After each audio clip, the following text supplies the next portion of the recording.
সুখবর, এসএসসি 2027 সালের পরীক্ষার্থীরা, সবার পরীক্ষা হবে একই প্রশ্নপত্রে। এসএসসি 2027 সালের পরীক্ষা নিয়ে কি বলছে শিক্ষামন্ত্রী? পরবর্তী এসএসসি পরীক্ষা এবছরের ডিসেম্বরে নিতে চান শিক্ষামন্ত্রী আনম ও এহসানুল হক মিলন।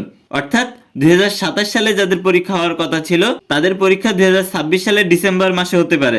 আদেও কি পরীক্ষা ডিসেম্বরে নেওয়া সম্ভব? এ নিয়ে কিন্তু ইতিমধ্যেই গণমাধ্যমগুলো নিউজ করা শুরু করেছে।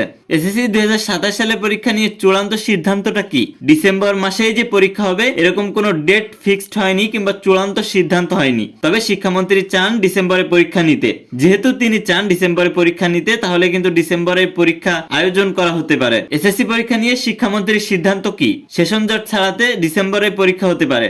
শিক্ষামন্ত্রী বলেছেন সিলেবাস শেষ হয় ডিসেম্বরে, এজন্য ডিসেম্বরে পরীক্ষা নেওয়া হতে পারে। তোমাদের জন্য সুখবর যেটা, সকল বোর্ডে এবার এক প্রশ্নে পরীক্ষা নেওয়ার উদ্যোগ। অর্থাৎ 2027 সালের এসএসসি পরীক্ষা একই প্রশ্নে অনুষ্ঠিত হবে।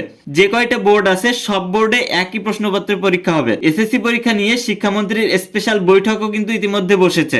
সব শিক্ষা বোর্ড একই প্রশ্নে পরীক্ষা নিবে কেন? এক, স্বচ্ছতা নিশ্চিত ও প্রশ্ন ফাঁস রোধ করার জন্য একই প্রশ্নে পরীক্ষা নিবে। 2 নম্বর, শিক্ষার্থীদের মেধার সঠিক মূল্যায়ন করার লক্ষ্যে এই নিয়মটা চালু হচ্ছে। অর্থাৎ যদি ভিন্ন ভিন্ন বোর্ডে ভিন্ন ভিন্ন প্রশ্নপত্রে পরীক্ষা হয় সেখানে মেধার সঠিক মূল্যায়ন হয় না, কারণ কোন বোর্ডে সহজ প্রশ্ন হয় আবার কোন বোর্ডে কঠিন প্রশ্ন হয়। যে কারণে শিক্ষামন্ত্রীর সিদ্ধান্ত 2027 সালের এসএসসি পরীক্ষা একই প্রশ্নপত্রে অনুষ্ঠিত হবে।